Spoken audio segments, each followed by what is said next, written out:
robot is set up now. We had to connect it to the Wi-Fi, the channel that we dedicated for it, and then also we had to download the application here. And then from here we can just control. We have all the controls here. We can use the arrow keys go up and down, and it will send us the video. And from here we can control the robot. It can go talk to people, and then we can see them.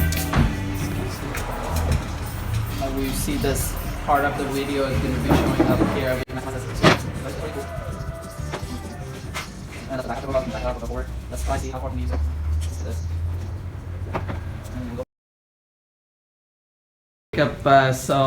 How did you feel about setting up all these robots and the network for Good, you at very good. Psycho? So you guys figured it out, and it runs beautifully, and the network seems to work really good. So we're very happy. Thank we you. look forward to doing more business. Thank you. All right, thank you.